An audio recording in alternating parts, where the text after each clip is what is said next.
colegas, após o intervalo, vamos dar seguimento à nossa sessão de julgamento do período da manhã do dia 8 de junho de 2021. O próximo item da pauta é o item 97 do contribuinte.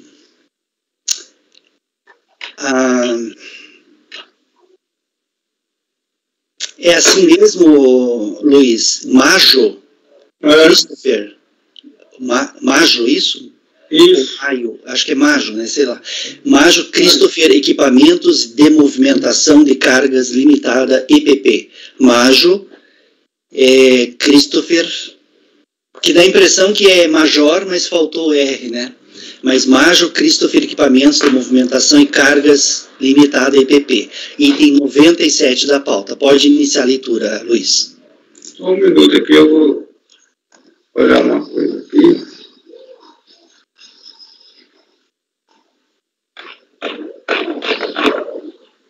Ana já está com acesso à pasta.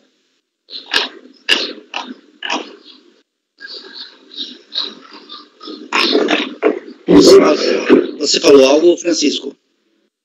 Ana está com acesso à pasta. Ana, você está com acesso à pasta? Pasta T?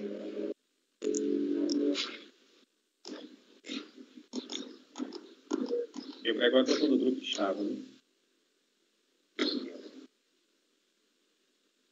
Ana está sem som, né? Você está ouvindo, Ana? Você está com acesso à pasta T? Então, continua sem acesso, né? Pessoal, se puderem compartilhar com a Ana, então, o voto do Luiz, 97, eu agradeço. Pode começar, então, Luiz. Só dar uma coisa aqui.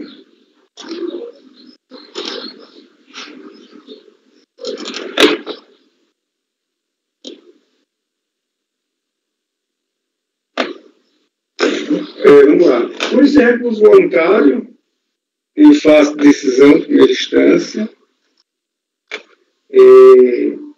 manter que o processamento em pauta da impugnação é manter em pauta os créditos tributários constituídos no 8 de abril de 2009, mediante os autos de infração DK 37.278.0, que é este que está controlado por este PAF, descumprimento de obrigação principal relativa a contribuições previdenciárias, incidentes sobre remunerações pagas a segurados empregados, e debicade 37.209, 6, dígito 4, referente ao PAF 1082-546-546-2009-2, que está apenso.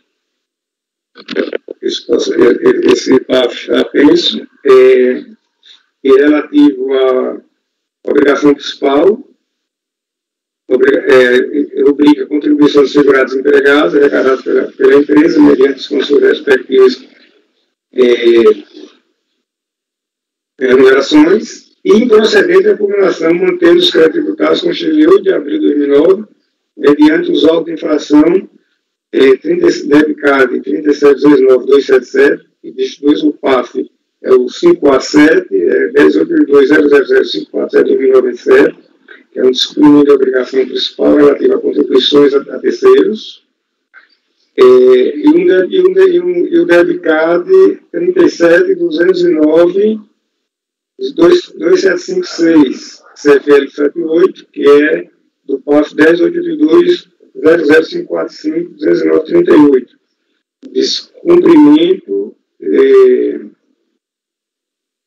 Descumprimento de obrigação acessória relativa à apresentação de GFIP, com informações incompletas.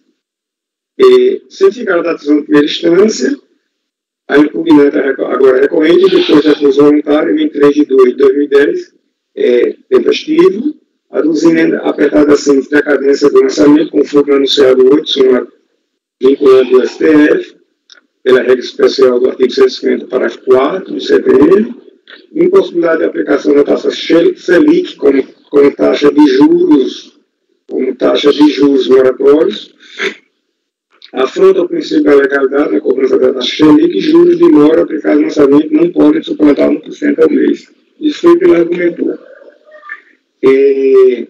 Por oportuno de se observar que os PAF Vocês devem ter observado que tem 4 processos, né? São 2 de obrigação principal e 2 de obrigação acessória. 2 de obrigação principal e 2 de obrigação acessória. Então, deu para observar que os passos, o 546, relativo ao dedicado 37, 209, 2764, o 547, que é relativo ao dedicado 37, 209, 2772, e número 10, 8, e o 545, e relativo ao dedicado 37, 209, 2756, foram apensados a este passo, que é o processo 548, que a gente está tratando, e de respeito ao dedicado 37, 209, 278, e a fase litigiosa dos procedimentos fiscais foi inaugurada em uma única peça impugnatória, em face da qual foi proferida uma decisão de primeira instância, da qual a recorrente ora se resigna ao interpor recurso voluntário, que será objeto da presente apreciação. É dizer, o presente litígio abrange 4 auto-infrações, sendo 3 de descumprimento da obrigação fiscal e 1 de descumprimento da obrigação acessória. Eu falei 2 e 2, né? Não era 3 e 1. Eu fiz isso aqui para circunstancializar, porque a impugnação foi única, tá? A impugnação foi uma peça única. E o contencioso caminhou assim como uma peça única. Por opção aí do recorrente, do próprio. Quer dizer, o recurso, na verdade, quando a gente está julgando esse aqui, a gente vai estar julgando 4 processos de uma vez só. Na mesma empreitada, porque o recurso, foram juntados todos os processos, um só. Eu estou só conferindo uma informação aqui nos autos. Bom, mas isso aí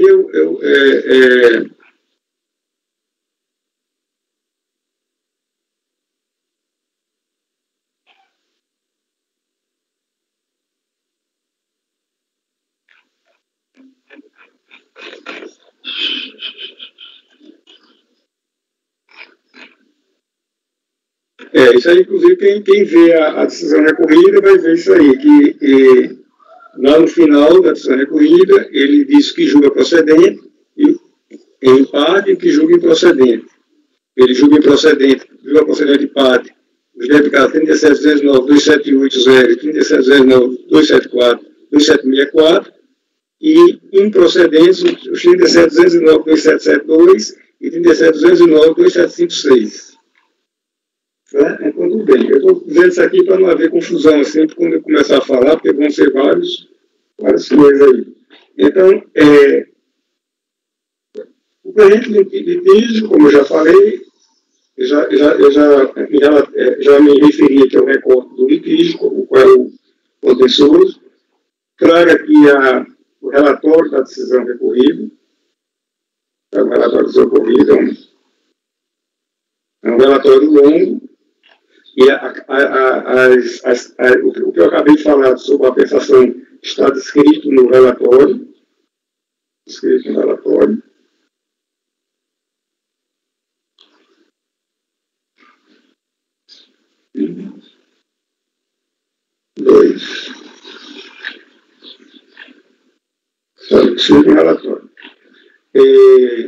Aí aqui no final temos a decisão do DJ, como ela decidiu, né, no julgamento de primeira instância, como foi o julgamento. Então, feito esse retrato do contencioso, eu vou passar aqui a análise da espécie.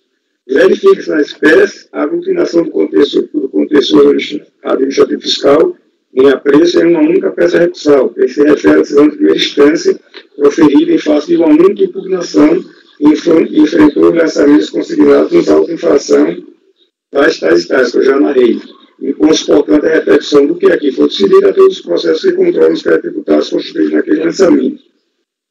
Inicialmente, empenho de destacar que a recorrente aduz prejudicial de decadência, que possui natureza de matéria de ordem pública e repercute em todos os autos de infração. De plano, considerando que os créditos tributários consignados aos 4 autos de infração interna foram constituídos em 8 de abril de 2009. e se refere a competências compreendidas no período de apuração de janeiro de 2004 a dezembro de 2004.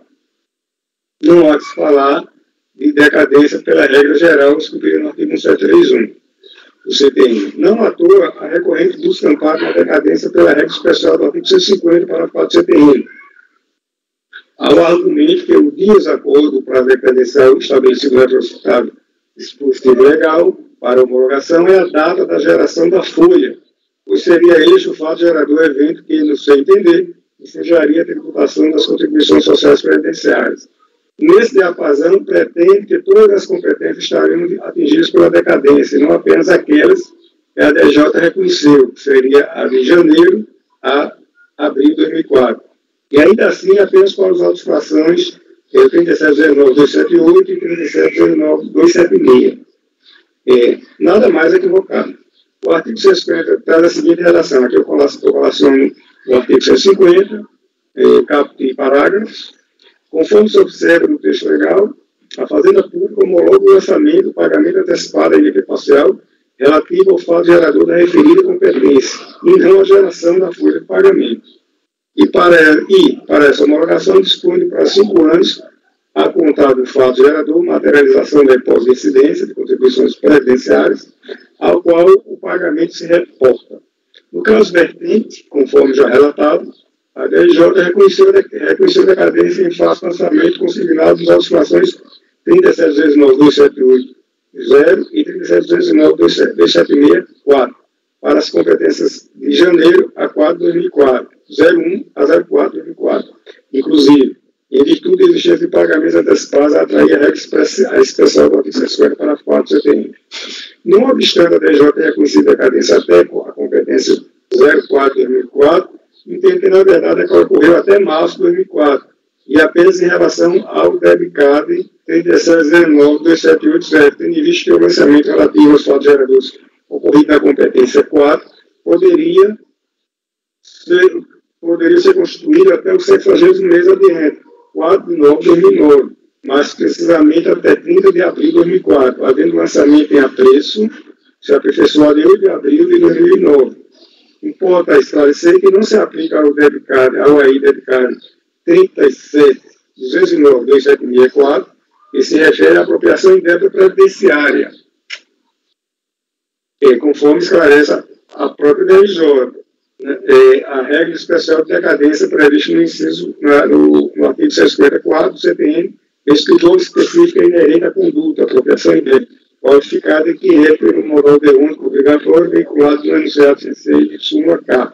Quer dizer, aí eu fiz aqui uma breve abordagem sobre a decadência que foi reconhecida pela DJ, e eu fiz isso por conta de possíveis repercussões dos demais, ou seja, ele não ia entender, né, que é passível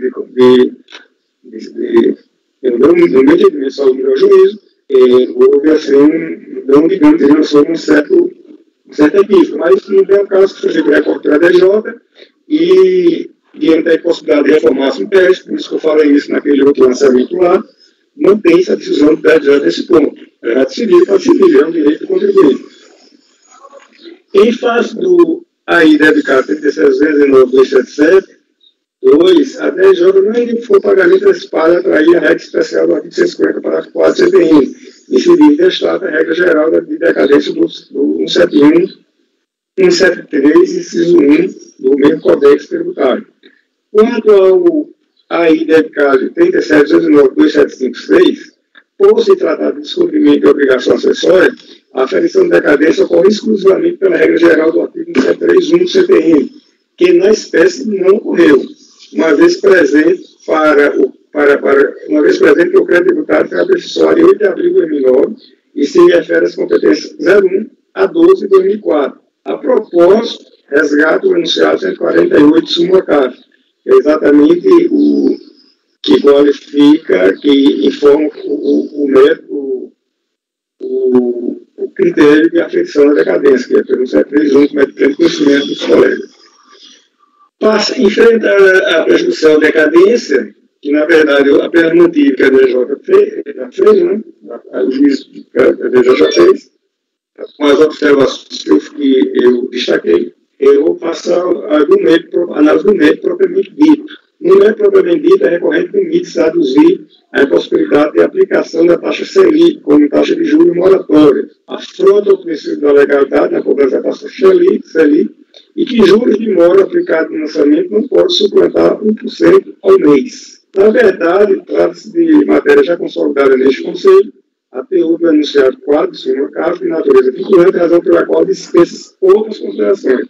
Aqui eu reproduzo o enunciado prescritivo do caso, e nessa perspectiva, voto por conhecer do recurso voluntário e negar o provimento, presidente. É o voto. Ok, Luiz. Colegas, em relação ao item 97 da pauta, o conselheiro relator está votando no sentido de negar provimento ao recurso voluntário.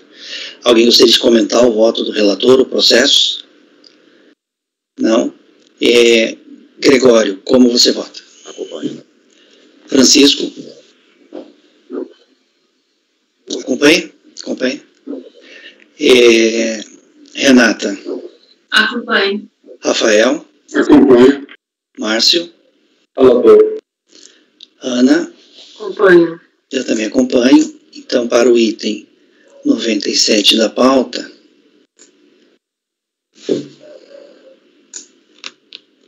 assim o resultado. Item 97, o contribuinte Majo Christopher, equipamentos de movimentação de cargas limitada. Majo Christopher, equipamentos de movimentação de cargas limitada, EPP. Item 97. Ok? Item 97, então, acordam os membros do colegiado por unanimidade de votos em negar provimento ao recurso voluntário. Acordam os membros do colegiado por unanimidade de votos em negar provimento ao recurso voluntário. Esse foi o item 97 da pauta. Agora vamos para o item 98 da pauta, de relatoria do conselheiro Rafael. Item 98, do contribuinte Rui Eduardo Vidal Falcão. Rui Eduardo Vidal Falcão, item 98, de relatoria do conselheiro Rafael. Rafael, pode iniciar a leitura. Ok, presidente. Podemos escrever a situação de fato discutida nos autos, adota o relatório do acordo 14.64.062 a 7 da RJ e Ribeirão Preto, que foi as 226 a 232. O número de processo ou de infração de obrigações principais, debicade número tal, são três debicade aqui. A de infração de obrigações principais, o final 9 de 5 de novembro de 2013, relacionado à regularização de obra de construção civil, matrícula C, final 65. Relativo às contribuições previdenciárias correspondentes à parte da empresa e ao financiamento dos benefícios concedidos em razão do grau de incidência de capacidade laborativa decorrente dos riscos ambientais de trabalho. O auto de infração de obrigação principal de final 2327, de 5 de novembro também de 2013, relacionado à regularização da obra de construção civil, matrícula C, de final também de 5, relativo às contribuições sociais dos segurados empregados, incidentes sobre a remuneração apurada por ofereção indireta de mão de obra utilizada na referida obra de construção civil e responsabilidade do autor. O terceiro aqui e último, também referente à mesma matrícula C, número 65, relativo às contribuições destinadas às entidades terceiras. Conforme o termo de verificação de folhas 18, os projetos de lançamento referem-se à remuneração da obra de construção civil comercial, salas e lojas em alvenaria, uma unidade, 2 pavimentos, com área total de 511,85 metros quadrados, de acordo com a BITS de folhas 21. Os valores foram apurados conforme disposto na ARO de número 14.50.610. Anexas foram 19 e 20. Emitido para o contribuinte, calculados por oferecimento direto, considerando a área construída, o padrão, número de pavimentos e destinação, e cubo. Informa que os valores totais e alíquotas aplicados constam do anexo cumulativo do débito. Certificado do lançamento, o autuado interpõe impugnação alegando a ocorrência de decadência com do direito do fisco lançar a presente cobrança. Dispõe que há muito A construção está concluída, mais de 15 anos, o que impõe a decadência do crédito tributário lançado. Transcreve a legislação pertinente. Junto à documentação abaixo relacionada, é concluído que está decadente o direito do fisco de exigir o tributo em questão.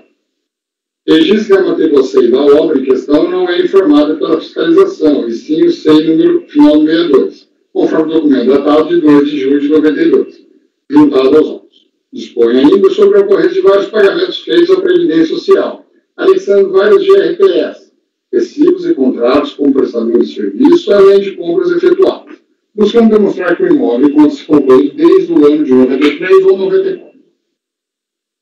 Da análise da documentação, eu estou no relatório, ainda só pulei todos os pontinhos que ele colocou, tá? Da análise da documentação trazida, eu estou no final da página da folha 3, tá?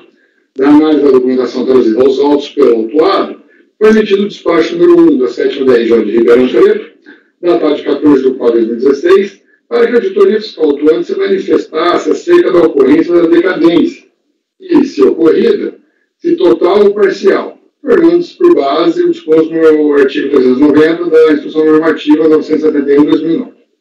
Em resposta, o Serviço de Controle e Acompanhamento Tributário da Delegacia da Receita Federal, em Novo Hamburgo, emite o despacho decisório 22/9 de 2016, de 29 de abril de 2016, determinando a nulidade dos autos de infração lavrados, por ter constatado a ocorrência de decadência do direito da Receita Federal cobrar contribuições providenciais em discussão. Em continuidade, o novo despacho decisório foi emitido pela SECAT da Receita, de Novo Hamburgo, este sob o número tal, de 23 de setembro de 2016, que após vasta disposição dos termos contidos no artigo 390 da Instrução Normativa, e com base no artigo 50, incisos 6 e 7, e artigo 53 da Lei 9784/99, também no artigo 54 da mesma lei, e ainda os artigos 145 e 149, seu terceiro parágrafo número 70, impõe a revisão de ofício de despacho decisório, número 229/16, mediante a emissão deste novo despacho decisório, tudo diante do exame da documentação apresentada pela empresa junto à sua impugnação. Na sequência, ainda no mesmo despacho decisório 596/2016, a auditoria fiscal reexamina toda a documentação apresentada. E tem ainda, quem dispõe aqui, a BITS 80.810, foi emitida em 31 de janeiro de 2013, relativo ao protocolo para a regularização de projeto de licenciamento, com data 16 de 10 de 2012, com área de 511,85 metros quadrados, registrando que, se a data da emissão deste documento tivesse ocorrido em período decadencial, no seu artigo 390, parágrafo 3º, inciso 1º, da Instrução Normativa 971/2009, ele por si só seria suficiente para a comprovação da decadência alegada pelo impugnante. Mas não é o caso. Que as GRPS apresentadas podem, efetivamente comprovada a conexão entre as duas matrículas SEI, final 62 e final 65, comprovar a data do início da obra, mas não o término dela. Mesma linha de análise se aplica à cópia da conta telefônica de maio de 2007. Demais documentos apresentados nos itens 3 a 7 não se prestam a determinar o término da obra em período decadencial, com a área constante do ABITS. Especificamente, com relação ao documento da cobrança de IPTU, dispõe a fiscalização que ele teria força probatória para definir o término da obra, se nele constasse qual a área já edificada em janeiro de 2007. Não consta nenhuma área nesse documento. Já quanto à certidão do Instituto 21 Canoas, vinculada à Prefeitura Municipal de Canoas, folha 192, informa que ali se declara que no ano de 2000 existia área construída clandestinamente de 400 metros quadrados, registrando ainda que tal prédio foi regularizado no processo 5274/2012 e respectiva certidão de ABITS 80.810. Dessa forma, conclui-se o ofício que em 2000 já estavam concluídos 400 metros quadrados.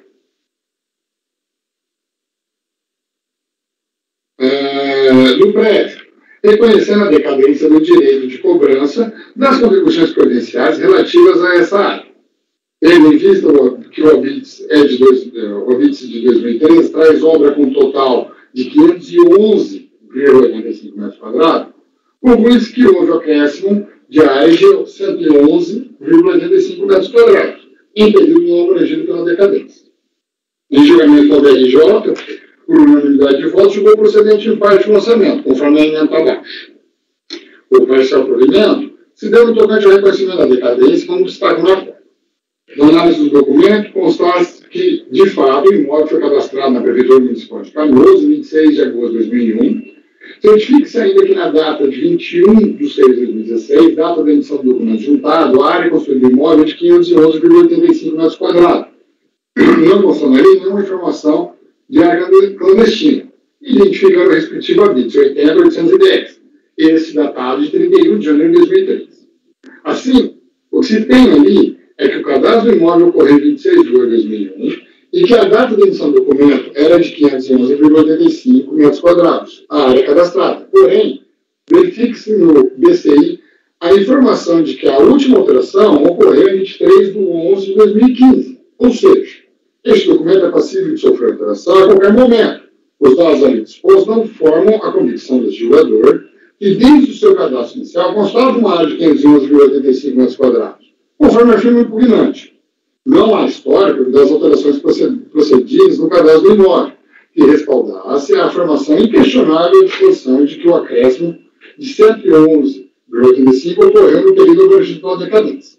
Dessa forma, não tendo sido inequivocadamente comprovada a decadência do direito do fisco lançar as contribuições aqui cobradas, relativamente ao acréscimo de 111,85 metros quadrados, corretas retificações do AIOP procedidas pela fiscalização e demonstradas nos documentos de folhas 208 a 211 e na planilha que inserta no despacho emitido pela auditoria autuante de folha 219. Intimado em 3 de março de 2017, a rede folha 249, o contribuinte depois recurso voluntário, folhas 252 a 264, no qual protestou pela reforma da decisão, sem padrão razões ao relatório. O requerimento tempestivo atende os demais requisitos de admissibilidade, deve, portanto, ser conhecido. Ele alega o preliminar da dispensa do depósito recursal, que é uma questão batida aqui simulada já, pelo STF, que eu vou passar. Ele recorre tão somente a decadência da matéria. Eu vou para a página 7, aonde que entra aqui. Em se tratando de Constituição Civil, destaca o contido no artigo 390 da Instrução Normativa da Receita Federal do Brasil, 971, número 971, de 2009. Todavia, entendo o contribuinte por outros documentos aptos a demonstrar o término da obra, poderia fazer a prova, sendo a relação do documento exposta na Instrução Normativa. Nesse sentido, destaco a emenda do Acordo 9202-007-025 da segunda turma da Câmara Superior de Recursos Fiscais, desse Secretário Tribunal. No caso em análise, entretanto, o contribuinte não se desenvolveu de tal obra. Ao contrário, nos documentos que mencionam como prova do término da obra, os mesmos não fazem qualquer menção à metragem. Logo, o único documento imparcial emitido por órgão público, fazendo referência à metragem da obra, assim como o termo da mesma, é a certidão do Instituto 21 Canoas, número 76 de 2016, folha 189. Existia área construída clandestinamente de 400 metros quadrados, informando ainda que tal prédio foi regularizado no processo 50274 de 2012, e respectiva certidão de habites 80.810 e 31 de janeiro de 2013. Conclui, diante da documentação juntada aos autos, que não restou comprovada que a área complementar dos 400 metros, a área complementar dos 400 metros para os 511,85 metros quadrados, constantes do habites, ou seja, 111,85 metros quadrados, tenha sido identificado no período decadencial e retifica os lançamentos considerando a ampliação desses 111,85 metros quadrados, conforme documentos juntados aos autos, as folhas 208 a 211. Com valores sintetizados em planilha constante do despacho emitido pela fiscalização, folha 219/2017. Completando a comprovação que justificou o lançamento, tem-se o habite 80.810 de folha 33, no qual consta a área construída de 511,85. Por sua vez, quando os documentos mencionados pelo recorrente, em relação ao carnê IPTU, eis que o mesmo, embora de competência dos anos anteriores, os mesmos não fazem referência à metragem do imóvel.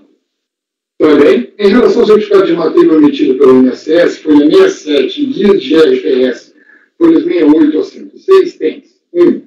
No certificado de matrícula consta a SEI número 19.045.19.781/62. E nas mencionadas guias, a matrícula SEI número 11.110.0556/54. Logo, totalmente distintas. Duas, por sua vez, o mencionado artigo 80.810, que embasou o lançamento emitido pela Prefeitura do município de Canoas, Rio Grande do Sul, em 31 de janeiro de 2013, com 511,85 metros quadrados de área construída em alvenaria, com endereço à rua Irmão Fernando Anatório, 55 Canoas, Rio Grande do Sul, CEP 92.020.140, cadastrada junto à Receita Federal sobre a matrícula SEI número 60.013.31694/65, totalmente divergente das matrículas relacionadas a si. Logo, voto no sentido de negar provimento ao recurso voluntário. Conclusão. Ao ser exposto, voto no sentido de negar provimento ao recurso voluntário. É como eu voto, presidente. Ok, Rafael. Colegas, em relação ao item 98 da pauta, o conselheiro relator está votando no sentido de negar provimento ao recurso voluntário. Alguém gostaria de comentar o voto do relator ou o processo? Não? Luiz, como que você vota? Relator. Gregório? Relator. Francisco? Relator. Renata? Acompanho. Márcio? Relator. Ana? O relator. Eu também acompanho o relator.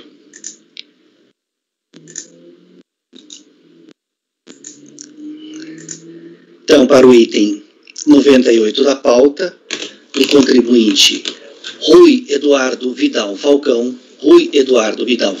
item 98, ficará assim o resultado. Acordam os membros do colegiado, por unanimidade de votos, em negar provimento ao recurso voluntário. Item 98, acordam os membros do colegiado, por unanimidade de votos, em negar provimento ao recurso voluntário. Esse foi o 98. Agora vamos para o item 101. Os itens 99 e 100 já foram objeto de julgamento na manhã do dia de hoje. Agora vamos para o item 101 da pauta. O item 101 é de relatoria do conselheiro Gregório. Gregório, você conseguiu acesso à pasta T? Colegas, item 101 da pauta da recorrente Fresa Construções Limitada. Fresa Construções Limitada, item 101, de relatoria do Gregório. Gregório, pode fazer a leitura então, item 101. Direto ao voto, presidente. Se for necessário, retornamos ao relatório. O recurso voluntário é tempestivo, entretanto, não deve ser integralmente conhecido pelas razões a seguir expostas. Conforme se verifica no relatório SUPA, trata-se presente caso de NFLD, com vistas de débitos relativos às contribuições devidas à Seguridade Social correspondentes à parte patronal, e à contribuição de segurados e financiamento dos benefícios concedidos em razão do grau de incidência de incapacidade laborativa decorrente dos riscos ambientais de trabalho no período de 2 de 98 a janeiro de 99. A contribuinte, na sua impugnação apresentada, defende em síntese os seguintes pontos: prescrição/decadência, inexistência do devido processo legal por falta de intimação da devedora principal. No mérito, aduz que não pode ser responsabilizada pelos pagamentos de valores devidos pela empresa prestadora de serviço, a qual deve ser incluída no polo passivo do presente processo administrativo. Já em sede de recurso voluntário, além de reiterar os argumentos de defesa esgrimidos na impugnação, a contribuinte defende também a nulidade do lançamento fiscal por violação do contraditório na ampla defesa, nulidade do lançamento fiscal por vícios de qualificação e fundamentação do auto de infração, ilegitimidade da parte passiva e caráter confiscatório da multa e da taxa Selic aplicadas. É flagrante, pois, a inovação operada em sede de recurso, tratando-se de matéria precusa em razão de sua não exposição na primeira instância administrativa, não tendo sido examinada pela autoridade julgadora de primeira instância, o que contraria o princípio do duplo grau de jurisdição, bem como o do contraditório e da ampla defesa. E aí eu vou escorrer sobre o assunto. Eu trago o inciso 3 do artigo 16 do decreto 70.235, para ao final concluir que, no caso de análise, não há qualquer registro na peça impugnatória da matéria em destaque suscitado no recurso voluntário, razão pela qual não se conhece tal argumento. Não é lícito inovar no recurso para inserir questão diversa daquela originalmente deduzida na impugnação/manifesto de conformidade, devendo as inovações serem afastadas por se referirem à matéria não impugnada no momento processual devido. No que tange a demais razões recursais, considerando que as mesmas, em nada diferem daquelas apresentadas em sede de impugnação, estão as conclusões alcançadas pelo órgão julgador de primeira instância, em consonância com o entendimento perfilhado por este relator, em vista do disposto no parágrafo 3º, artigo 57, anexo 2 do regimento interno do CARF, não tendo sido apresentadas novas razões de defesa perante a segunda instância administrativa, adota os fundamentos da decisão recorrida, mediante transcrição do inteiro teor do seu voto condutor neste particular. E aí eu destaquei, começando aí pelo segundo parágrafo dessa transcrição da decisão de primeira instância, conforme disposto no relatório desta decisão, os contribuintes solidários foram devidamente notificados, resultando em apresentação de suas respectivas impugnações devidamente analisadas por este julgador. A empresa contratada, ou seja, a prestadora de serviço, após ser cientificada, alega em sua defesa apenas que nunca preencheu qualquer nota fiscal de prestação de serviços, pois a entregava em branco para a contratante e que o seu sócio proprietário foi sempre empregado da Fresa Construções LTDA. Passando adiante, já na próxima página, aqui é o lançamento substitutivo, né? Substituto. Diz a DRJ. A NFLD anterior foi lavrada em setembro de 2002, consciência do sítio passivo na mesma data, abrangendo as competências janeiro de 98, fevereiro de 98 a janeiro de 99, ou seja, as mesmas competências desta lavrada em abril de 2006, substituindo a anterior, tornada nula por decisão administrativa em dezembro de 2005. A ciência desse novo lançamento ocorreu em 2007, dentro do prazo de 5 anos, portanto, depois da anulação por vício formal. Então, não há que se falar em decadência no caso em análise. Em relação ao mérito, diz a DRJ, no caso em questão, a empresa prestadora de serviço executado mediante cessão de mão de obra encontrava-se obrigada à elaboração de folhas de pagamento e guias de recolhimento específicas para cada um de seus tomadores. Esta obrigação decorria de disposição expressa do parágrafo 4º, artigo 31 da Lei 8.212. Só que tanto a empresa tomadora de serviços, que é a Fresa Construções, quanto a prestadora não apresentaram os documentos requeridos para a fiscalização. Portanto, fica claro que a situação fática ocorrida se amolda a hipótese contida no parágrafo 4º do artigo 31 da Lei 8.212. Não foram apresentadas folhas de pagamento específicas e as guias de recolhimento da Previdência Social. Aí, adicionalmente às razões de decidir, destaque-se que, no que tocante à alegação da ocorrência de prescrição, verifica-se que a ação para a cobrança do crédito tributário prescreve 5 anos com o dado da Constituição definitiva, o que não é o caso. Eu afasto aqui essa alegação. A contribuinte se confunde com os institutos da prescrição e decadência. A decadência já foi tratada pela DRJ e eu concordo com a conclusão alcançada pelo julgador de primeira instância. E aí, como houve essa confusão, eu tratei também aqui da prescrição para afastar, não é o caso. E em relação à alegação de que a responsabilidade pelo pagamento do crédito tributário em análise é da empresa prestadora de serviço, não há reparos a serem feitos na decisão de primeira instância. De fato, é importante mencionar que cabe ao fisco o ônus probatório do fato gerador e a parte interessada a prova dos elementos extintivos de sua obrigação, como o pagamento a teor do artigo 373 do CPC. Assim, a prova do pagamento é do ônus do contribuinte, não do fisco. Não basta, portanto, a mera alegação de que a responsabilidade pelo pagamento é da prestadora de serviço. A empresa tomadora deveria, efetivamente, no momento da fiscalização ou nos autos, ter comprovado o pagamento das contribuições devidas pela exibição das guias de pagamento que deveria ter exigido do executor no momento oportuno, conforme determina o artigo 31, caput, parágrafos 3º e 4º da Lei 8.212. O artigo 31, além de estabelecer a responsabilidade solidária, estabelece também a única forma de elisão, pela disposição legal, se a tomadora de serviço não apresenta guia de recolhimento quitada vinculada à nota fiscal / fatura, bem como a folha de pagamento pertinente, assume a obrigação contributiva por solidariedade, não havendo de delegar a existência de qualquer legalidade quanto à cobrança pelo INSS. Ante o exposto, concluo o voto no sentido de conhecer parcialmente do recurso voluntário, não se conhecendo as alegações de nulidade do lançamento fiscal e legitimidade passiva e caráter confiscatório da multa e da taxa Selic aplicadas, e, na parte conhecida, negar de provimento. É como eu voto, presidente.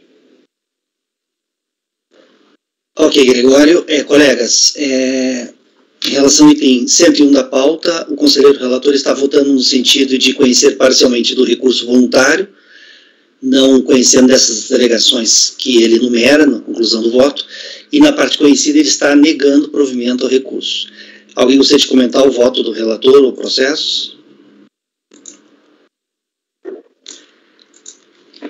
Luiz, como você vota? Relator. Francisco? Eu acompanho o relator. Tá bem baixinha a tua voz. Quase não consigo escutar. Não, eu estou falando alto, acho que deixa eu ver se eu ajusto aqui, então. Renata, como você vota? Eu acompanho. Na verdade, eu costumo conhecer as alegações de nulidade, ainda que elas só sejam trazidas em segunda instância. Então, eu vou acompanhar empate. Eu acho que as alegações de nulidade, elas deveriam ser conhecidas, ainda que seja para afastar. Não, mas então a gente... tem que votar o conhecimento. Temos que votar o conhecimento, então. Ou você vota pelas conclusões, Renata? Eu posso votar pelas conclusões. Eu acho que, na verdade, eu conheceria a parte de nulidade, ainda que fosse para afastar. Eu costumo conhecer o que é nulidade, porque eu acho que isso deve ser, pode alegar em qualquer momento. Então, essa parte eu conheceria. Tá, então eu vou consignar na ata que você votou pelas conclusões, ok? Tá. Vamos lá, então. Rafael, como você vota? Relator. Márcio? Acompanho o relator. Ana? Relator. Eu também acompanho o relator.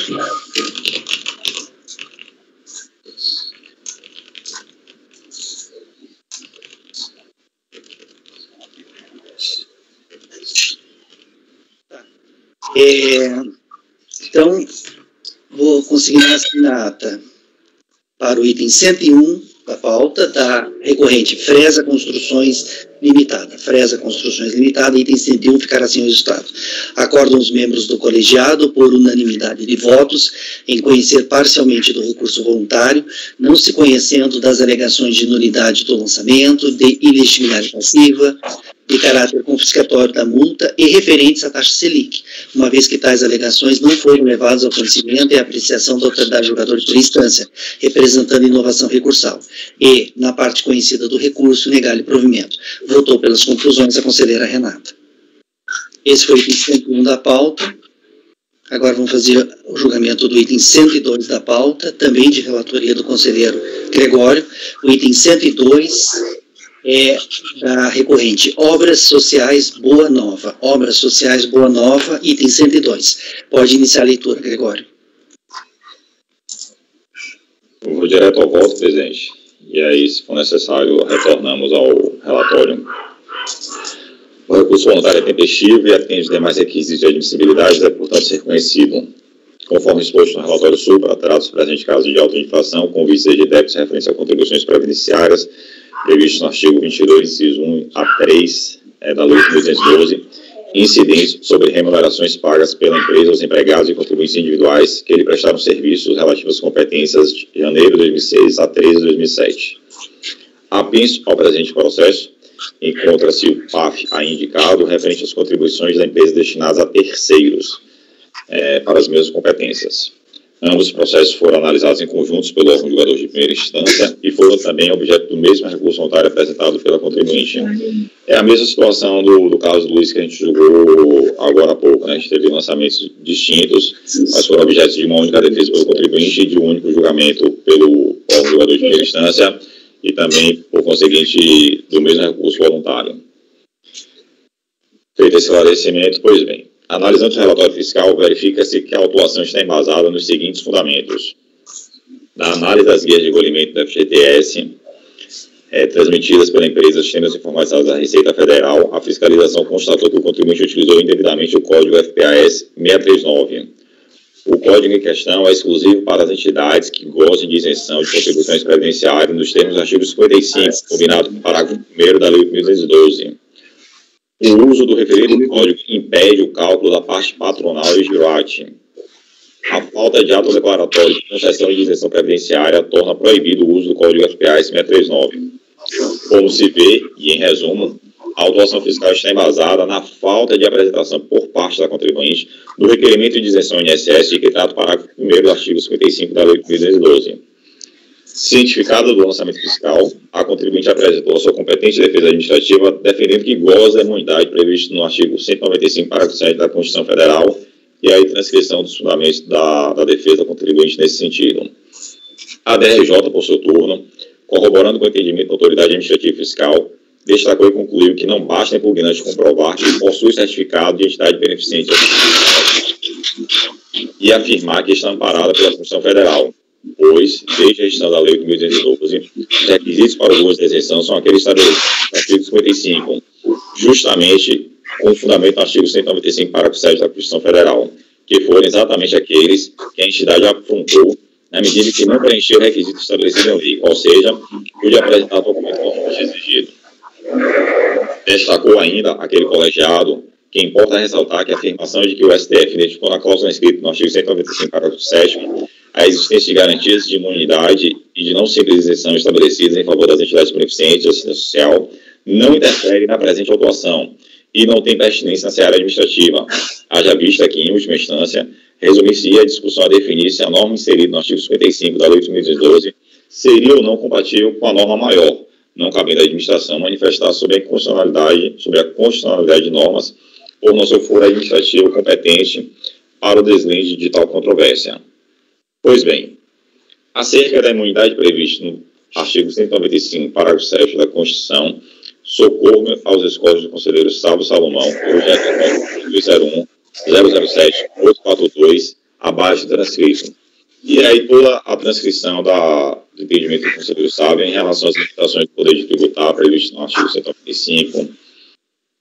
Eu vou avançar aqui uma fundamentação mais teórica doutrinária. Ele vai falar da inteligência do artigo 146.2 da Constituição e da aplicação do artigo 14 do CTN, uma discussão que já é do conhecimento do colegiado.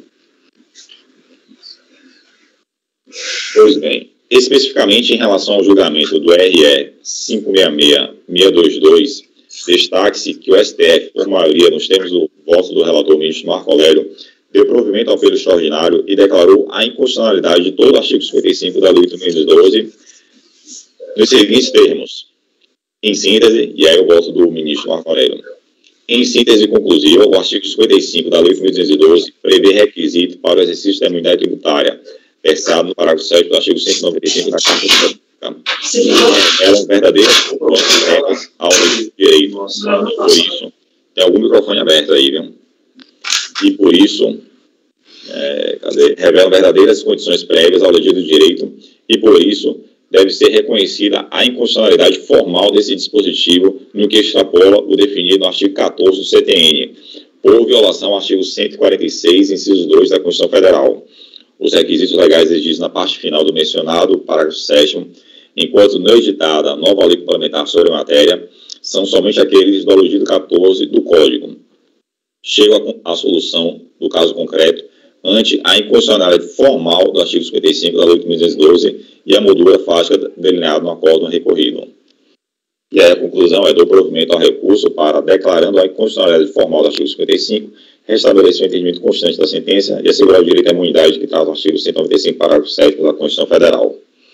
Outro sim, conforme exposto pela conselheira Ana Cláudia, no acórdão 24.002.009.377 de janeiro desse ano, tem-se que, posteriormente, o STF acolheu parcialmente os embargos de declaração postos pela União para assentar a constitucionalidade tão somente no inciso 2 do artigo 55 da Lei 8.212 nos seguintes termos.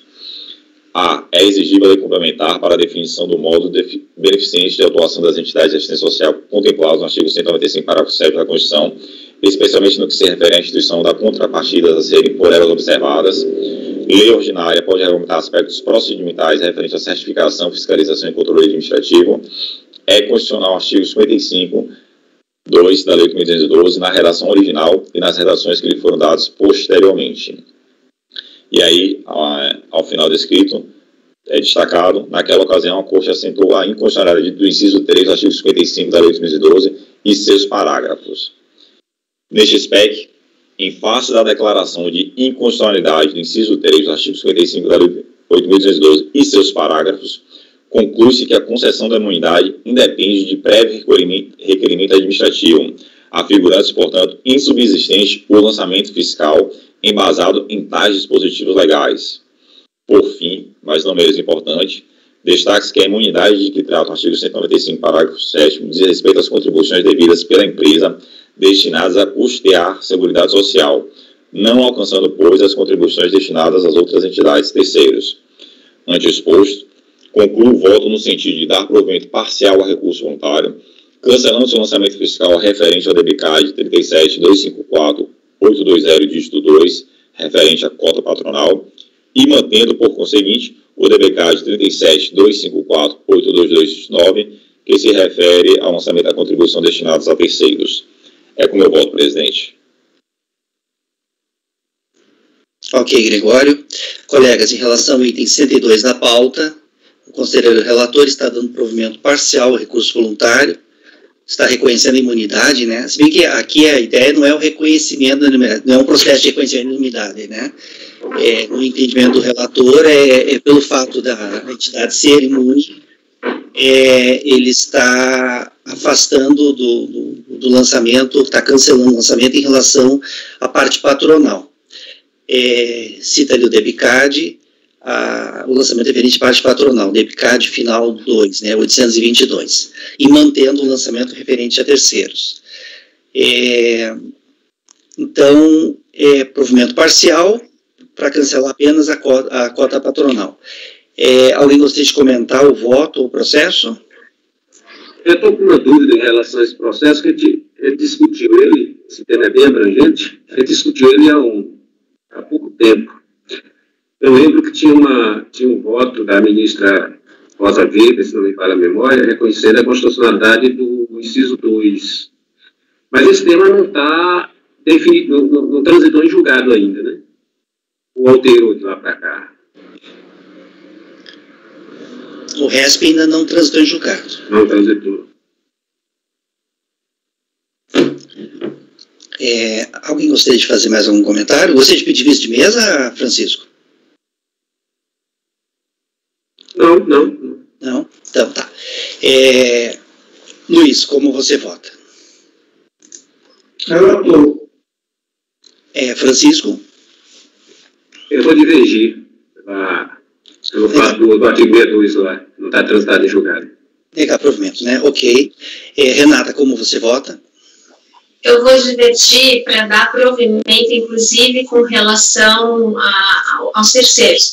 Porque, pelo que o Greg relatou aqui, o fundamento da votação foi que ele diz, da análise das guias de recolhimento ao FGTS informações da Previdência, AGFIP, transmitidas pela empresa aos sistemas informatizados da Receita Federal, a fiscalização constatou que o contribuinte utilizou indevidamente o código FPS 639.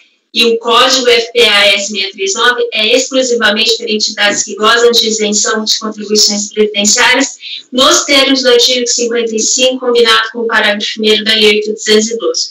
Ou seja, ele considerou o fundamento da autuação, ele considerou que ela era possível, ela poderia ser uma entidade imune, então ela poderia ser imune desde que ela preenchesse o artigo 55, parágrafo 1º da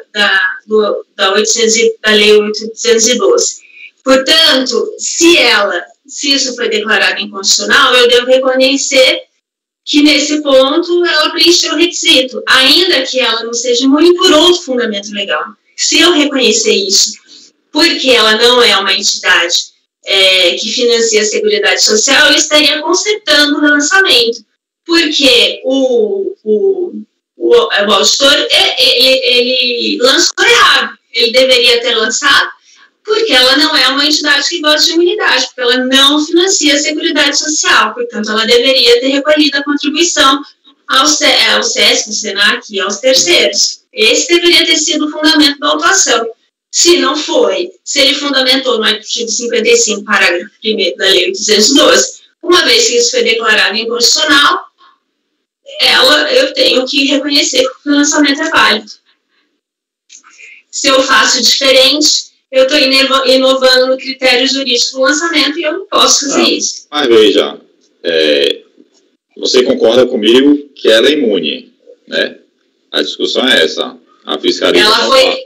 Eu concordo que, assim, eu entendo que ela foi autuada como se fosse possível ela ser imune desde que ela preenchesse os requisitos do artigo 55. Este é o lançamento. Pronto, só que aí o artigo 55 foi julgado inconstitucional. Sim. Aí eu estou afastando o lançamento. Só que a imunidade prevista na Constituição, ela não alcança as contribuições para terceiros, porque a imunidade fala das contribuições para a Seguridade. Mas assim ela deveria ter sido lançada. Assim ela deveria ter sido autuada. Ela deveria ter recolhido as contribuições para terceiros, porque ela não se aplica, ela não financia a Seguridade Social. Este deveria ter sido objeto do lançamento. Na medida em que não foi, o auditor errou ao lançar dessa maneira que ele lançou. Se eu venho aqui e falo, não, ela não pode, não por causa do 55 parágrafo 1º que foi declarado inconstitucional, mas porque realmente a imunidade não alcança as contribuições a terceiros, eu estou concentrando no lançamento. Ele errou ao lançar assim. E eu entendo que eu não posso fazer isso, até porque ele sequer se defendeu disso. Ele poderia ter vindo aqui e falado justamente o que eu estou falando agora para vocês.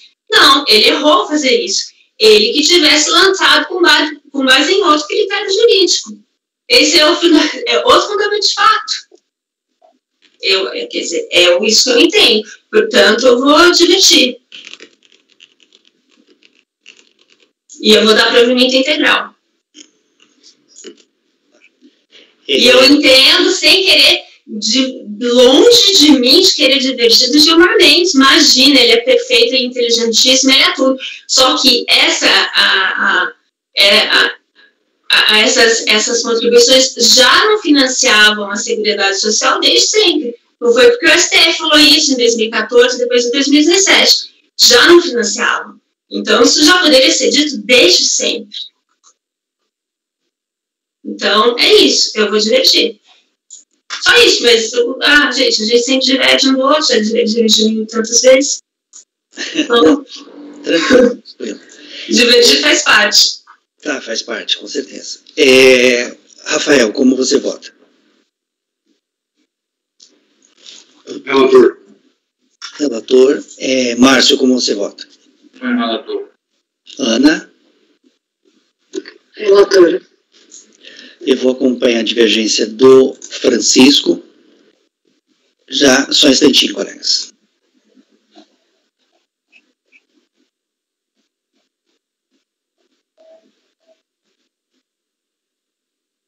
E eu vou apresentar uma declaração de voto aqui, tá?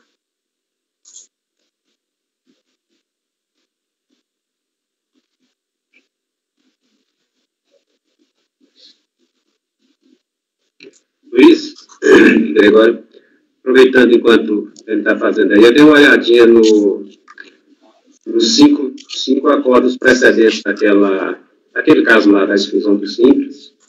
Todos eles negaram o provimento. Todos eles estão nesse entendimento seu.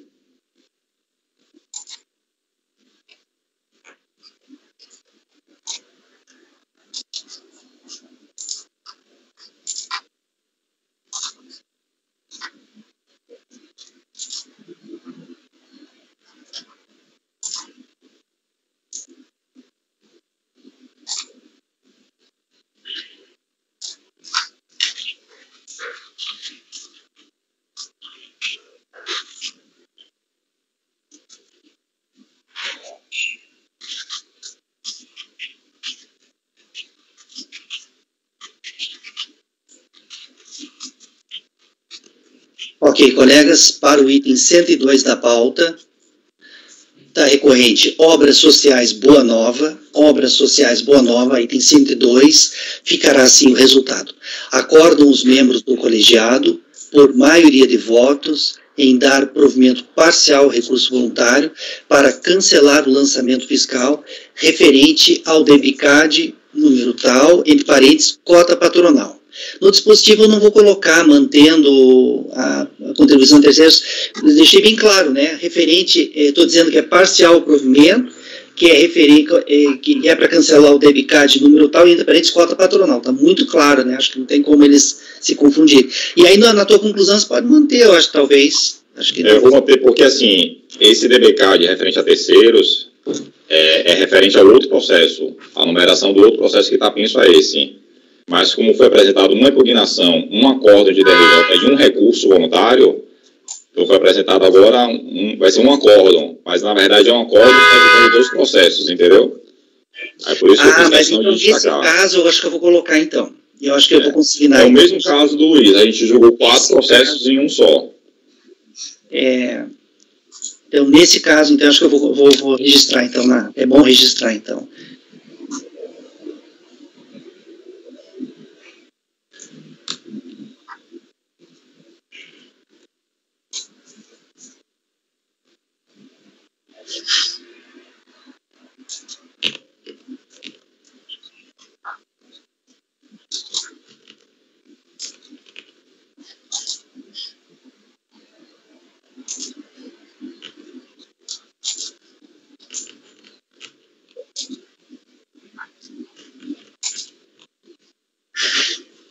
Então, para o item 102 da pauta, ficará assim. Então, nesse caso, acho que é bom mesmo, já que são dois processos, então é bom deixar a decisão para os dois no dispositivo.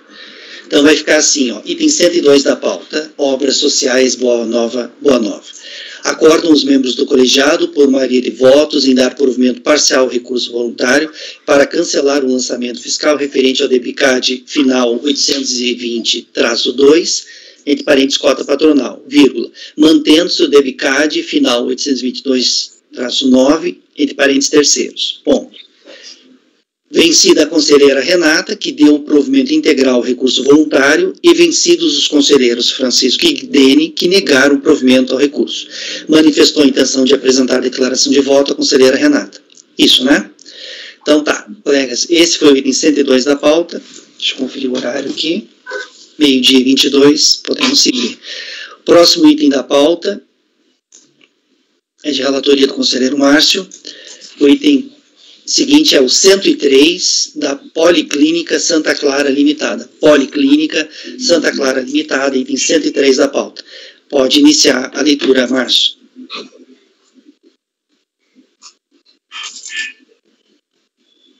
Só um minutinho.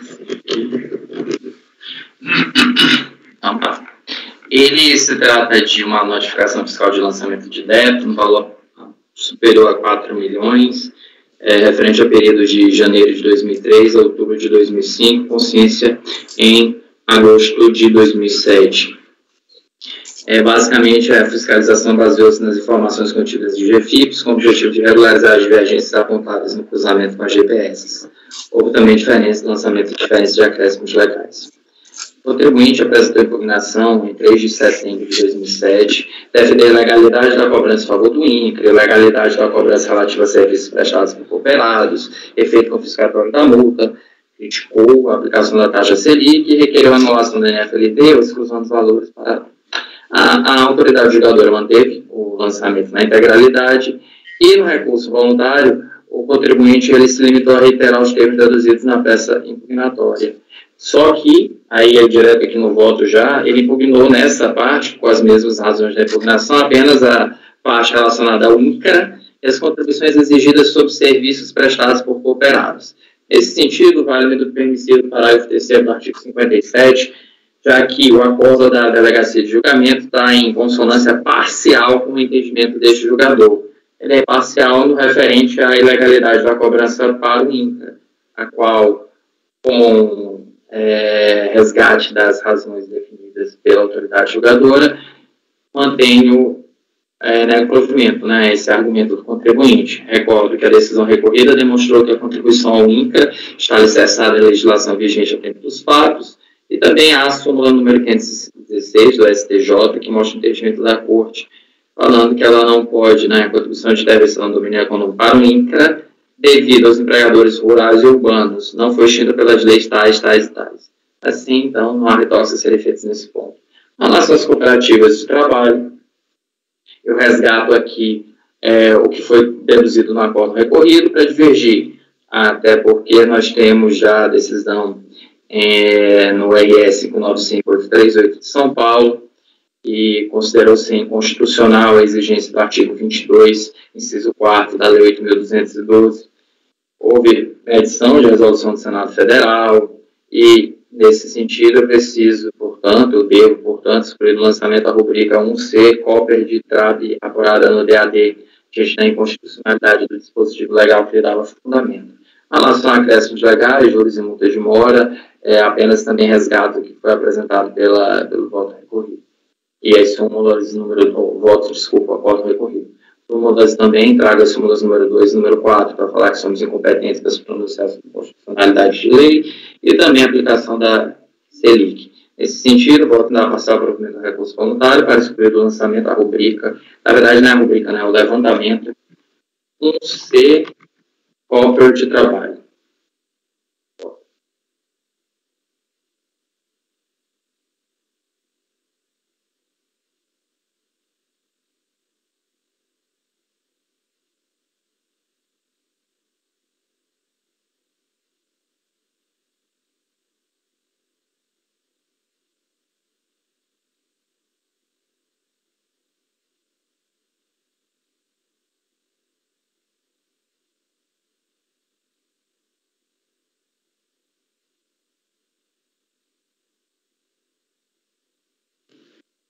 Ok, colegas, em relação ao microfone, Márcio. Em relação ao item 103 da pauta, o Conselheiro Relator está votando no sentido de dar provimento parcial ao recurso voluntário para excluir do lançamento o levantamento 1C Cooper de trabalho. Cooper de trabalho, né? Aqui, Márcio, é a contribuição de 15%, né? Prevista lá no inciso 4 do artigo 22, né? Isso. É isso aqui, né? Isso, artigo 22, inciso 4.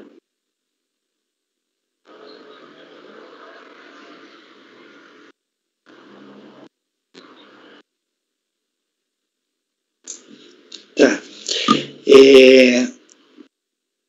Então, colegas, provimento parcial para excluir esse código de levantamento do lançamento, que é da cooperativa de trabalho, contribuição de 15%. Eu vou direto para os votos, se alguém quiser comentar durante o voto, fiquem à vontade. Luiz, como você vota? Relator. Gregório? Relator. Francisco? Eu também acompanho o relator. Renata? Eu também acompanho. Rafael? Relator. Ana? Relator. Eu também vou acompanhar o relator. Então, vai ficar assim, ó.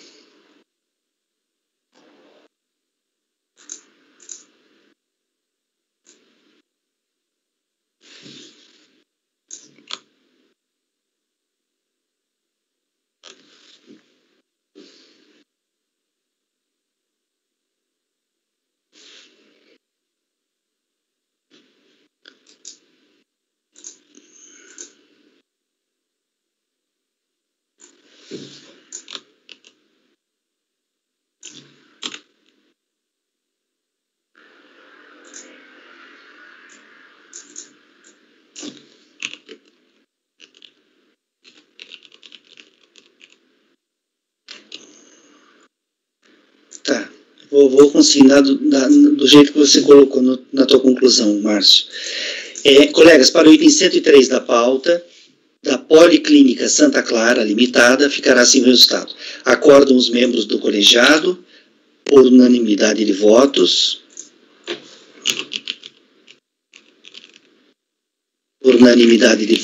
em dar provimento parcial ao recurso voluntário para excluir do lançamento o levantamento e 1C Cooper de TRAP, entre aspas, né? Excluir do lançamento o levantamento 1C Cooper de TRAP. Ok, esse foi o item 103 da pauta da Policlínica Santa Clara Limitada. Vamos agora para o item 104 da Associação Cultural e Educacional do PAR. PAR ou Paraná, alguma coisa assim? É PAR mesmo? Acho que é do Pará. Ou Pará? O Paraná, não sei. Veio assim. Tá certo. Associação Cultural e Educacional. Item 104, de relatoria também do Márcio. Márcio, pode iniciar a leitura. É um lançamento referente a patronal e SAT-RAT no valor de 622 mil, referente ao período de agosto de 95 a agosto de 2002, consciência postal em agosto de 2005, que naturalmente já dá o alerta para a existência de decadência. O contribuinte ele não apresentou documentação fiscal e contábil requerida, tendo sido feita a aferição direta da massa salarial com base nos dados do CNISA e do RAIS. Na impugnação, o contribuinte esclarece que a não apresentação se deve pelo transcurso do prazo decadencial, estando distintas as obrigações principal e acessória. critica a existência de lançamento no período de janeiro a agosto de 2002, que é um pouco além do período indicado no mandato de procedimento fiscal, e, além disso, o período indicado na ação fiscal já havia sido objeto de apuração de ofício, cujas diferenças legais foram pagas em janeiro de 2002. A autoridade julgadora ratificou o procedimento de aferição indireta sobre as diferenças de acréscimos legais. Esta se refere a recolhimentos em atraso de competências extras albergadas dentro do período do mandato de procedimento fiscal e explicou que o procedimento se tratou de revisão de auditoria fiscal. Por isto, a análise de período previamente analisada e que todos os pagamentos e deduções estão evidenciados no RADA. Recurso voluntário, o contribuinte requeriu a aplicação do prazo de decadência e criticou o processo de aferição indireta e a avaliação dos valores já recolhidos. Houve uma outra decisão de notificação que anulou a anterior para emitir a presente, que manteve os termos da decisão anulada, só que acrescenta a informação da obrigatoriedade, ou melhor, seria contra a desobrigatoriedade. Acredito que a obrigatoriedade de depósito recursado. Vou confirmar isso depois. O contribuinte só reapresentou as ações já esposadas. Vamos ao voto. Está ausente o aviso de recebimento da decisão de notificação exarada em 23 de fevereiro, encaminhada à unidade de jurisdição do sujeito passivo em 14 de março. O recurso voluntário foi apresentado em 11 de maio de 2007. Em situações iguais a esta, é praxe a conversão do julgamento em diligência, a fim de que a unidade preparadora se digne a anexar aos autos a prova da ciência com AR. Contudo, o Serviço de Controle e Acompanhamento Tributário da Delegacia da Receita Federal em Belém, através desse despacho, havia identificado a ausência de documento que permitisse a comprovação e confirmação da data de ciência, e mesmo assim remeteu o recurso voluntário para apreciação. Quer dizer, em 8 de setembro de 2008, a data do despacho, a unidade preparadora já se prestou ao trabalho de busca do AR e, não tendo identificado, caso contrário, juntá-lo-ia aos autos, optou por privilegiar o princípio da ampla defesa do contrário. Contraditório, em homenagem ao artigo contraditório do processo fiscal. Deixar assim. Assim, entendo que a conversão do julgamento em diligência seria medida que somente retardaria e tumultuaria a resolução do processo, cuja gênese se deu em agosto de 2005, a se considerar determinados elementos indiciários, quais sejam a transferência e digitalização do acervo técnico, espaçado o lapso temporal desde a lavratura da decisão até hoje, a impugnação tempestiva por parte do contribuinte de todas as decisões predecessoras e o reconhecimento da unidade preparadora quanto à ausência do AR nos autos e remessa deste conselho para julgamento, como se admitisse tacitamente o extravio do documento postal. Diante do documento fático apresentado, conheço o recurso voluntário, havendo princípio de deficiência de forma excepcional, conheço o recurso voluntário. Então, se quiserem votar logo esse conhecimento, eu estou me baseando em elementos iniciais que tem nos autos, eu estou me baseando também na imprescindibilidade que me parece de eventual conversão do julgamento em diligência, mas eu achei relevante votar.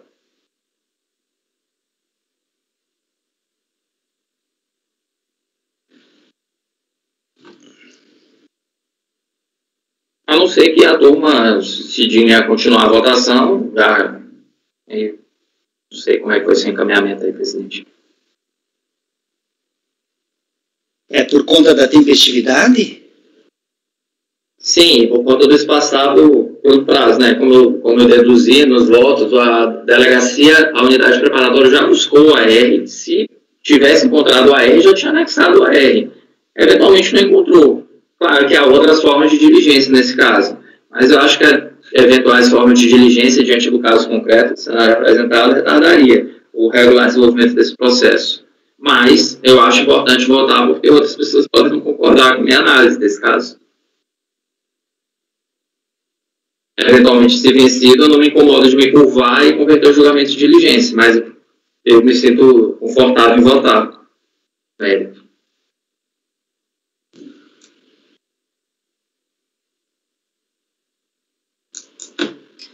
Esse é o AR do recurso? Não, Renata, é assim. Houve duas decisões de notificação. A segunda não consta o AR.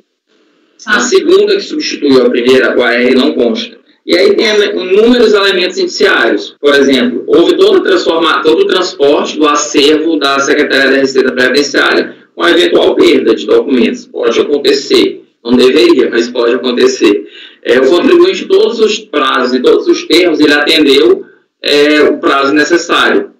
Além disso, você tem uma diligência, você tem a unidade preparadora reconhecendo que não tem um AR nos autos, buscando o AR e mesmo assim remetendo para nós sem o AR. E para mim é uma prova tácita de que eles não encontraram o AR. Eu não me incomodo de conhecer que a data da ciência foi a data da manifestação, a data do recurso voluntário. Eu me sinto confortável em conhecê-lo desses termos. Mas se quiserem converter em julgamento, em diligência para oficial SCT para buscar esse AR, eu também não me incomodo. Você consignou aqui no seu voto o seguinte, ó: contudo, o Serviço de Controle e Acompanhamento Tributário da Delegacia da Receita Federal do Brasil em Belém, através do despacho de folha 341, já havia identificado a ausência de documento que permitisse a comprovação e confirmação da data de ciência da notificação mencionada e mesmo assim remeter.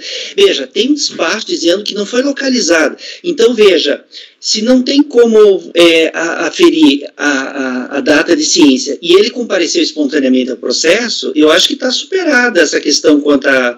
Mas eu acho relevante votar. Porque não é todo mundo que vai acompanhar, a não ser que todo mundo faça o sinal afirmativo e continue o voto. Tá, vamos lá, gente. Com relação ao conhecimento, tempestividade, tá? Luiz, como você vota? Eu voto por conhecer a forma como o Márcio conheceu, pelo contexto. Ok. Gregório, como você vota? Relator. Francisco? Eu também acompanho o relator. Renata? Acompanho também. Rafael? Relator. Ana? Relator. Eu também acompanho o relator, então pode seguir no teu voto, Márcio. Bom. Obrigado, mas eu precisava me assegurar. Decadência. A matéria da decadência, o lançamento se refere a agosto de 95 a novembro de 2000. O contribuinte ele toma ciência do lançamento em 18 de agosto de 2005. Então, nós já temos aí caso e hipótese para 173. Como ocorreu o pagamento antecipado, esse pagamento antecipado pode ser conferido no RADA, deve ser reconhecida a decadência do crédito constituído referente às competências 8 de 95 a 7 de 2000, inclusive. Então, só estariam válidos dentro desse processo as competências a partir de agosto de 2005, dentro da aplicação do 150, parágrafo 4º. Com reflexos, eu vou tirar aqui essa repercussão do levantamento total, porque eu acho que isso é automático, né? Isso é sensibilizado automaticamente no sistema, e em pontos passados, em sessões passadas, vocês já me recomendaram retirar, então não vou pontuar esse trecho. Apenas o reconhecimento da decadência nesse período.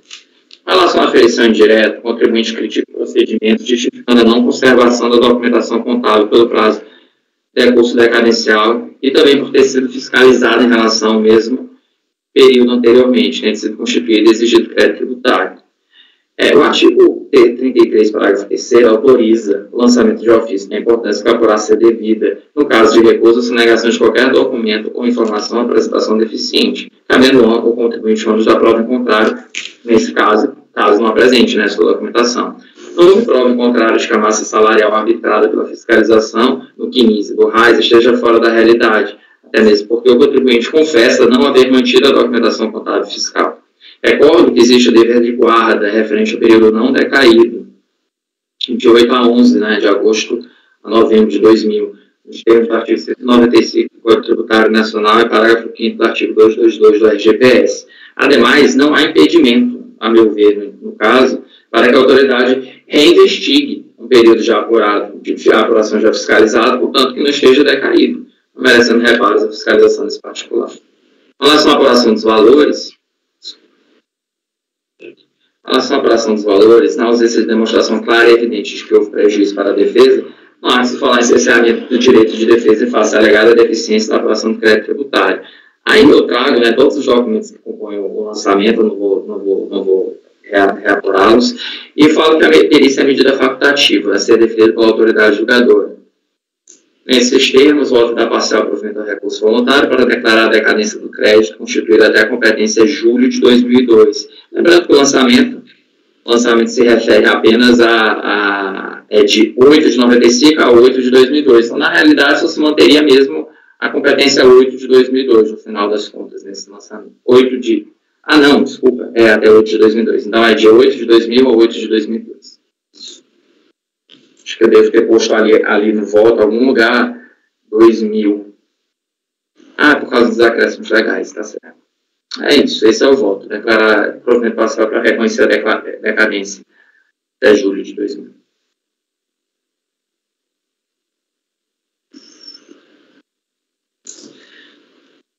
Essa decadência... Quase integral.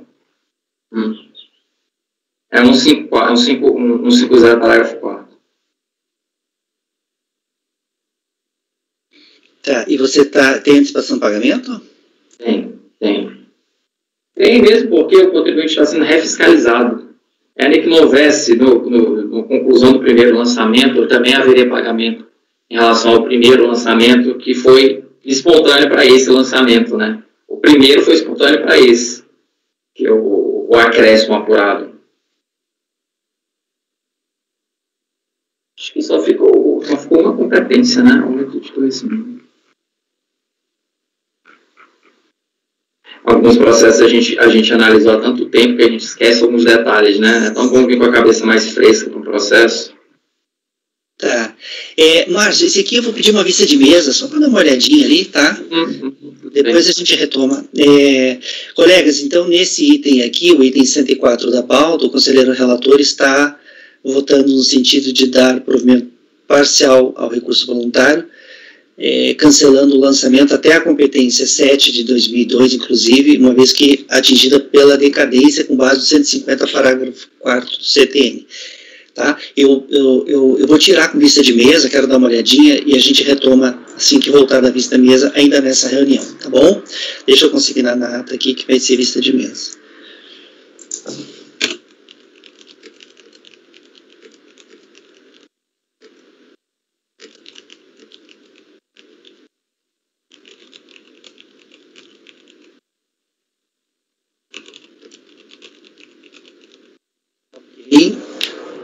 Vista de mesa, item 104. O próximo item da pauta, deixa eu ver que horas são. Deixa eu ver se dá tempo aqui, 42. Vamos lá. São dois itens de minha relatoria, itens 105 e 106, ambos da contribuinte Cobras Empreendimentos Imobiliários Limitada. Deixa eu compartilhar com vocês os votos.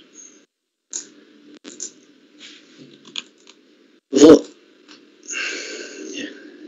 compartilhar aqui. Deixa eu ver como é que vai ser.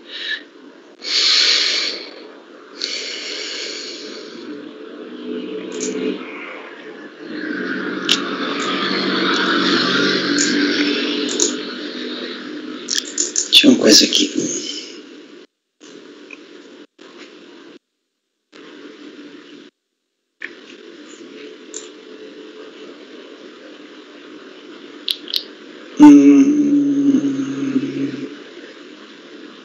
Tá, acho que vai dar para fazer assim.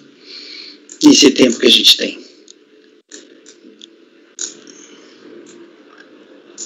Tá. Então, item 105 da pauta, da contribuinte Cobras Empreendimentos Imobiliários Limitada. Vou fazer um resuminho do relatório, já passo por voto.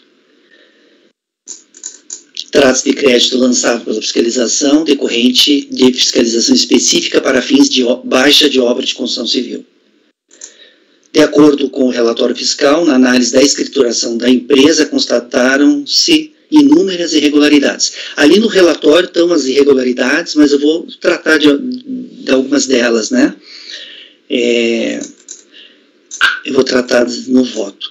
Diante de tais irregularidades, o crédito foi levantado por aferição indireta. Cientificada da notificação, a notificada apresentou, protocolou impugnação. Houve uma diligência, com base nas informações prestadas na impugnação, a DRJ baixou o processo de diligência para que a unidade de origem, para que a fiscalização verificasse a questão quanto à decadência. E a fiscalização constatou que realmente um período estaria atingido pela decadência. Então, na manifestação do auditor, ele informou o seguinte, que o valor do crédito originário, após a exclusão do período decadencial, passou de 315 mil para 109 mil. Basicamente, 2/3 do crédito foi cancelado pela decadência. Aí o processo foi para a DRJ, voltou para a DRJ, ao julgar a impugnação, a 6ª turma da DRJ DRJ de Recife concluiu por unanimidade de votos pela sua procedência em parte, cancelando a parcela do crédito atingida pela decadência, o que reduziu o montante devido, como eu já tinha dito, de 315 mil para 109 mil. Ok, a contribuinte foi cientificada da adição para instância e interpôs recurso voluntário.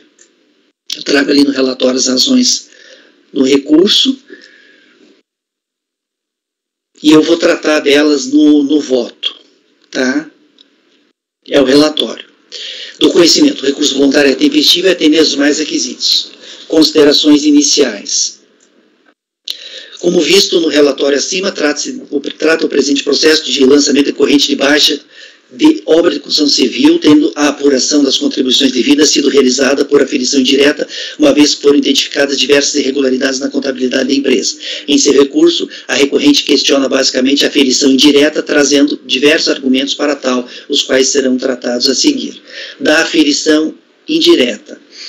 Ao tratar da aferição indireta, a recorrente foca a sua linha de defesa sobremaneira no questionamento à desconsideração da contabilidade. Ele questiona a desconsideração da contabilidade. Pois bem, vejamos somente o seguinte excerto do relatório fiscal.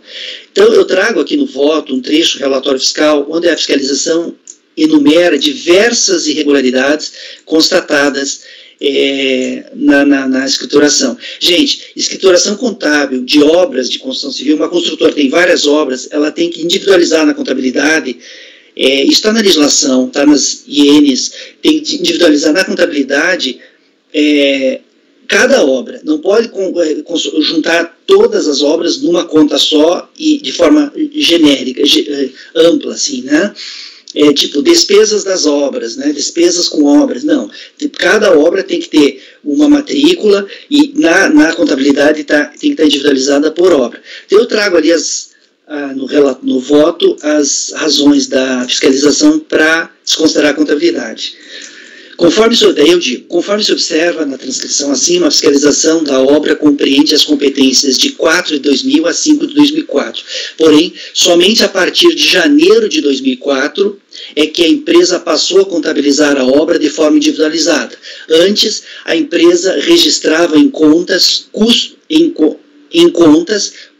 das obras em andamento, fatos geradores relativos a diversas obras, em uma determinada conta de despesa, incluindo pessoas físicas e jurídicas, serviços e peças, dificultando a identificar as obras e as rubricas integrantes e não integrantes das contribuições previdenciárias.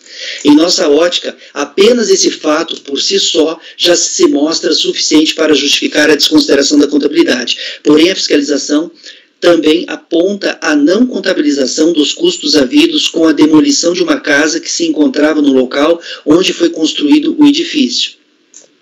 A esse respeito, a recorrente se limita a dizer que a demolição estava em nome do proprietário da casa. E aí tem o nome ali no voto do proprietário. Porém, segundo a fiscalização, a demolição foi incluída na DISO, na Declaração de Informações sobre a Obra, emitida pela própria empresa, o que não foi rebatido no recurso. E não é só, a fiscalização também aponta a não contabilização de pagamento de honorários a contribuintes individuais por serviços prestados, relacionando-os por projeto no relatório fiscal. No recurso, a recorrente fala que a fiscalização não teria dito em relação a quais projetos esses contribuintes individuais teriam trabalhado, mas a fiscalização relaciona, inclusive ali no meu voto eu mostro, relaciona por projeto, o que afasta a alegação da recorrente de que a fiscalização teria prejudicado a defesa ao não dizer em relação a quais projetos esses profissionais estariam vinculados. São contribuintes individuais que trabalharam, por exemplo, no projeto de construção, imagina a parte arquitetônica, a parte de construção civil.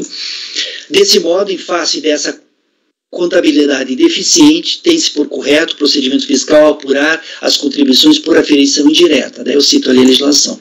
Lembrando que a apuração das contribuições seguiu a orientação contida nas instruções normativas 18 de 2000, 69 de 2002 e 100 de 2003, que se constituem normas complementares da legislação tributária. Destacamos ainda que nada foi dito no relatório fiscal e nem na decisão de primeira instância quanto à anotação de responsabilidade técnica e quanto ao citado parecer 107. No recurso, o contribuinte diz assim, eu coloquei lá no relatório, a não localização durante a auditoria dos pagamentos das ARTs pelos motivos já alegados não poderia caracterizar uma apresentação deficiente, a que alude aquele parágrafo. O recorrente traz isso no recurso. Aí eu digo no meu voto, destacamos ainda que nada foi dito no relatório fiscal e nem na decisão de primeira instância quanto à anotação de responsabilidade técnica e quanto ao citado parecer 1067. Por fim, a alegação genérica de que o custo unitário básico não seria adequado para medir o custo da construção em toda a sua complexidade, o contribuinte questiona o uso do CUB, na apuração do valor da obra. Não se mostra suficiente para afastar tal referencial. Ademais, o CUB é calculado pelo Sindicato da Indústria da Construção Civil, o Sinduscom, por meio da coleta de preços fornecidos pelas próprias construtoras filiadas, quiçá a própria recorrente. Se essa recorrente é filiada ao Sinduscom, imagino que seja, os dados das obras dela, inclusive, contribuíram na definição do CUB. Isso posto, voto por negar provimento ao recurso voluntário. A contribuinte aqui, basicamente, questiona a aferição indireta e traz várias alegações, só que todas as alegações não foram suficientes para afastar a aferição indireta. Esse é o voto. Eu voto, então, por negar provimento ao recurso voluntário em relação ao item 105 da pauta. Alguém gostaria de comentar o voto ou o processo? Luiz, como você vota? Relator. Gregório? Relator. Francisco? Relator. Renata? Acompanho. Rafael? Acompanho.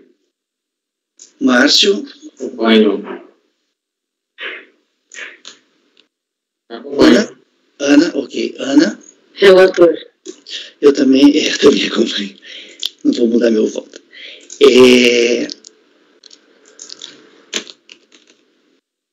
Tá. Então, para o item 105 da pauta, da recorrente Cobras e Empreendimentos Imobiliários Limitada, ficará assim o resultado.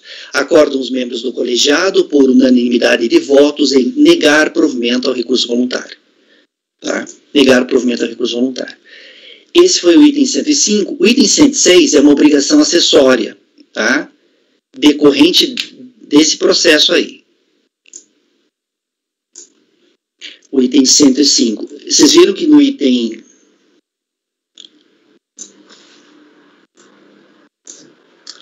Só um pouquinho.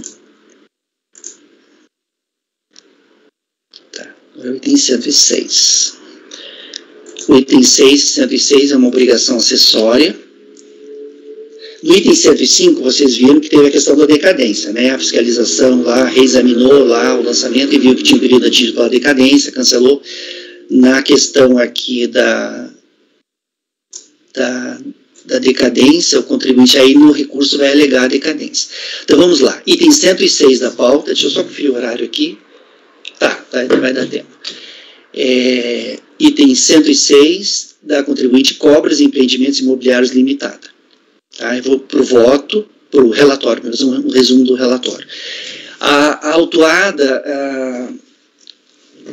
Relatório. A autuada deixou de lançar mensalmente títulos próprios de sua contabilidade de forma discriminada os fatos geradores de todas as contribuições, de forma a identificar clara e precisamente os fatos geradores de contribuições previdenciárias incidentes sobre as remunerações pagas devidos acreditadas aos segurados, empregados e contribuintes individuais.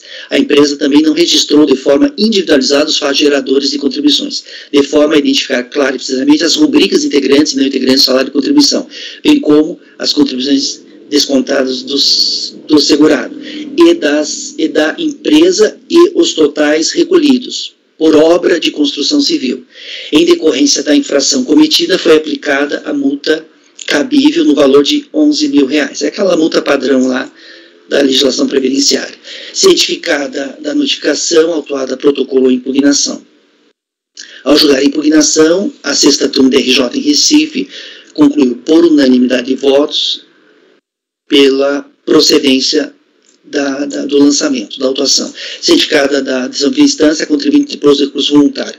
No recurso voluntário, ela basicamente traz as mesmas alegações do outro processo, basicamente as mesmas alegações, questiona lá as razões que ela utilizou para afastar a ferição indireta, é as mesmas que ela usa aqui para afastar a multa, né?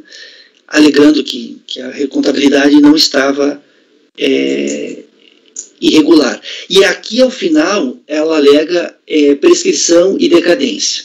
Tá? Basicamente, são as mesmas alegações e alega prescrição e decadência. Tá? Vamos ao voto. Esse é o relatório. O voto do conhecimento, recurso voluntário tempestivo e atende aos demais requisitos, assim dele conheço. Considerações iniciais. Como visto do relatório acima, trata o presente processo de autoinfração lavrado em razão da empresa ter deixado de lançar mensalmente em títulos próprios de contabilidade, de forma discriminada, os fatos geradores de todas as contribuições, de forma a identificar claramente os fatos geradores das contribuições previdenciárias incidentes sobre as remunerações pagas devidas creditadas aos segurados, empregados e contribuintes individuais. Nesse recurso, a recorrente reproduz as razões recursais apresentadas em relação ao lançamento da obrigação principal, que segue no processo número final 81, que é o processo que a gente julgou agora, questionando basicamente a desconsideração da contabilidade, alegando ainda prescrição e decadência. Da prescrição e da decadência. Por serem essas duas alegações, o contribuinte traz no final do seu recurso. Aí eu digo, por serem matérias prejudiciais ao exame do mérito, iniciaremos o voto apreciando tais matérias. Em sua defesa, alega o recorrente que não poderão prosperar os efeitos desta fiscalização em virtude dos lançamentos feitos afetarem períodos já prescritos, isto é, anteriores a 2002, isso porque a contar do início da ação fiscal os mesmos já estarem prescritos. Esse texto está entre aspas, por isso que a redação está assim, porque está entre aspas. Contudo, a prescrição tributária diz respeito a créditos constituídos em definitivo na esfera administrativa, o que não ocorre no caso em análise, pois a discussão administrativa ainda se encontra em curso. Quanto à decadência, tem-se que ao tempo da lavratura do auto de infração, ora discutido, o prazo decadencial era disciplinado pelo artigo 45 da 812, que estabelecia aquele prazo de 10 anos. Aí nós tivemos a súmula vinculante número 8 do STF, as alterações, o prazo passou a ser de 5 anos. Aí eu vou para o meu voto naquele parágrafo que fala assim, ó, todavia, o presente processo trata de multa lançada de ofício, por descumprimento de obrigação acessória, entre parênteses eu coloquei a depicagem, em razão da empresa ter deixado de lançar menção de títulos próprios de contabilidade, de forma discriminada, os fatos geradores de todas as contribuições, o montante descontado das quantias descontadas, contribuições da empresa e os totais recolhidos. Logo, uma vez que não se trata de lançamento por homologação, mas sim de lançamento de ofício, aplica-se a regra geral para a decadência, prevista no artigo 7, inciso 1, CTN, sendo nessa inclusive a súmula CAF 148. Pois bem, tendo em vista que a obrigação acessória descumprida abrange as competências de 4 de 2000 a 5 de 2004, o direito de a Fazenda Pública aplicar a penalidade não restou atingido pela decadência quando da lavratura do auto de infração em 19 de janeiro de 2008, uma vez que a autuação poderia ter sido efetuada até 31 de dezembro de 2009. Lembrando que para a autuação em comento, basta apenas que a obrigação acessória não tenha sido cumprida em uma única competência e, no caso, as competências do período de novembro de 2003 a maio de 2004 não restaram atingidas pela decadência prevista no artigo 173, inciso 1 do CTN. Então, afasto a decadência. Da obrigação acessória descumprida. Ao tratar do mérito, a recorrente foca a sua linha de defesa no questionamento quanto à desconsideração da contabilidade, buscando afastar a aferição indireta realizada no lançamento da obrigação principal. Aqui, colegas, é a mesma questão do outro processo lá. Então, eu trago as justificativas de fiscalização para desconsiderar a contabilidade, foram inúmeras. Aqui, as minhas considerações aqui são as mesmas do item anterior. E aí eu concluo assim: desse modo, não resta dúvida quanto ao descumprimento da obrigação acessória prevista no artigo 32, inciso 2, da Lei 8.291, que é a obrigação acessória cujo descumprimento estejou na lavratura desse auto de infração ora em análise. Sendo assim, mantemos a autuação, bem como a decisão recorrida. E suposto, voto por negar provimento ao recurso voluntário. Alguém gostaria de comentar o voto ou processo? Estou negando provimento em relação ao item 106 da pauta. Luiz, como você vota? Relator. Gregório? Relator. Francisco? Relator. Renata? Acompanho. Rafael? Relator, presidente. Márcio? Acompanho. Ana? Relator. Então, colegas, para o item 106 da pauta, da contribuinte Cobras Empreendimentos Imobiliários Limitada, ficará assim o resultado. Acordam os membros do colegiado por unanimidade de votos em negar provimento ao recurso voluntário. Então, para os itens 105 e 106, ambos da empresa Cobras Empreendimentos Imobiliários Limitada, foi negado o provimento ao recurso voluntário. Então, essa é a lição para esses dois itens. Colegas, agora 1h02, né, 13 horas e 2 minutos. Então, vamos fazer o nosso intervalo agora, do almoço, né, e retornamos daqui 1h15 minutos, ok? Janaíne e Rafael podem encerrar a gravação. Gravação encerrada, presidente. Ok, Janaíne.